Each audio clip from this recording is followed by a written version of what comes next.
4th year at Kansas State University as a community coordinator in Haymaker Hall. It's where I lived when I was a student. It's a special place. She loves any and all board games and is always in for a game of sand volleyball, rain or shine. She spends most of her time watching the Great British Bake Off with her dog Petey. Jess has served on the UMR Social Justice Committee for the duration of her time in the region and has yet to miss a UMR since she joined this region. She has had ample time to prepare for this following presentation, but still waited till the last minute for no good reason. Presenting my two selves, please welcome Jess Girdler.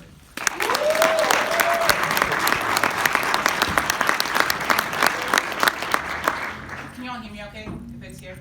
Okay, great. Hi, I'm back with another rhyming mess. This is the 3rd UMR Pecha Kucha I have done. But for me, this one is different than all the rest. It is a very special one. And I'll give a tiny warning, only because it's fair. This topic is important to me, which means there are at least 3 times I'll swear. It's a story of love, hard work, and possibility. It is a snapshot of the journey I have been on to self-discovery. And it's hard for me to share about, but important for me to say, because we can only make change if we discuss the hard stuff that's in the way. Okay, cliffhanger over. We'll just see where this story delves as I show you all what I mean when I talk of me and my two selves. This is me. She's a yes gal and a people pleaser and gives a solid 94%. And she is super passionate, which means she often needs people who let her vent. She is direct and thoughtful, but is skilled in the art of holding a grudge. And she wears stubbornness like a cape or cloak. She really doesn't budge. She is fierce and independent and fundamentally believes in choice. She is loud and prides herself in how she fights for others with her voice. Some would say she's argumentative and critical of the world that she is in, but she is willing to do the hard work needed so that change just might begin.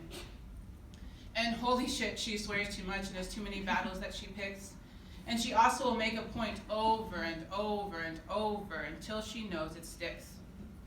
In short, or in summary, she is ferocious and flawed, and I love her with everything I've got. And obviously, she is me, so I'm in a pretty lucky spot.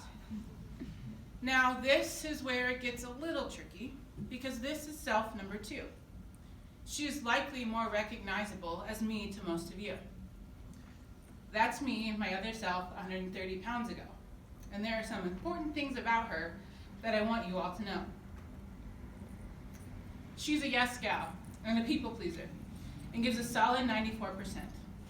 And she is super passionate, which means she often needs people who let her vent. She is direct and thoughtful, but is skilled in the art of holding a grudge, and she wears stubbornness like a cape or cloak. She really doesn't budge. She is fierce and independent and fundamentally believes in choice. She is loud and prides herself in how she fights for others with her voice.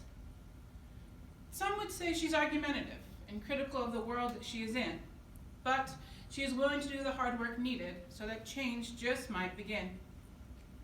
And holy shit, she swears too much and has too many battles that she picks.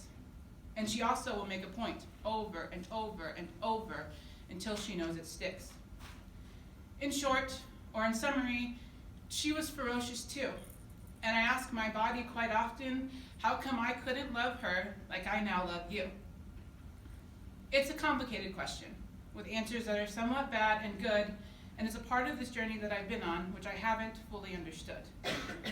But I have 2 answers that might help me to explain why I seem to accept one and not the other, even though most of the important stuff's the same. First, the good. In December 2018, I had weight loss surgery. In the first few months as I recovered, I had to listen closely to what my body was telling me. For the first time, I had to speak up for what I needed and advocate for me. Getting to know the body I lived in was a spiritual journey, which changed me fundamentally. That ferocious voice that spoke for others, that stood with courage in the face of fear, had to speak for the first time for the body it resides in, and my body whispered, "Oh, thank God you're finally here."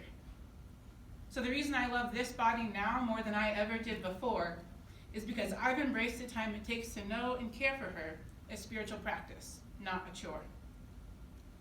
The second reason I love them differently is the negative part. It's about how structures and systemic pressures find their way into your heart. It's about the stupid desks that flip up, the ones that wouldn't close. It centers on the energy it takes to be the funny fat girl that everybody knows. It is rickety chairs and seats and seatbelts on a plane. It is the inconvenience of never finding clothes that fit unless you're shopping with Catherine or with Lane. At some point or always, weight and worthiness have been seen by society as the same, and somehow the most important thing about me systemically was the weight that's on my frame. And I'm mad because I believed it, and unconsciously it became my most egregious sin, and I always felt like I owed people who loved me something because they loved me in spite of the shape that I was in. I wish I had done it differently, and my pride hates to admit that I didn't break the mold, that my self-acceptance was determined by the lies that I was told. Being skinny offers a luxury that being fat does not provide, and it's that your worthiness can live wherever you decide. As I lost weight, I began to notice the truth in that simple fact. And it came as I was able to sit in those stupid desks and buy clothes off the rack. I remember crying in Victoria's Secret dressing room because I could actually wear their bras, and I was pissed that such a simple material thing gave me such significant pause. Over and over, as I began to literally fit into society, I realized that being unable to fit before had nothing to do with me. So I share this with you in the hope that there are some takeaways for all of you, and maybe the smallest smidge of advice, because I have some of that too. To my friends of size, first tip, the desk, it is 100% a flawed design.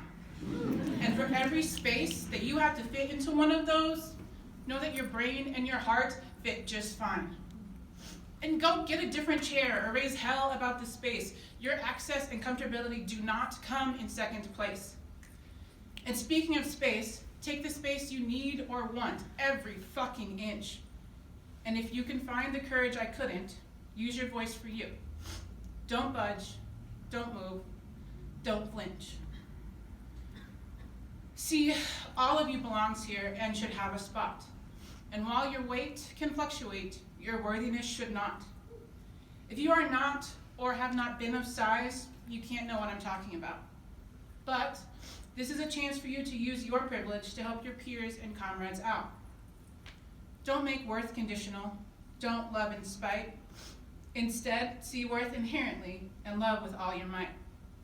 And greet people with love and care, and try always to give grace. And please encourage equity in the ways people take up space. I guess that's it for now. But if you have any questions about weight loss surgery, here's my email and my digits. Ask me absolutely anything. Please reach out to me.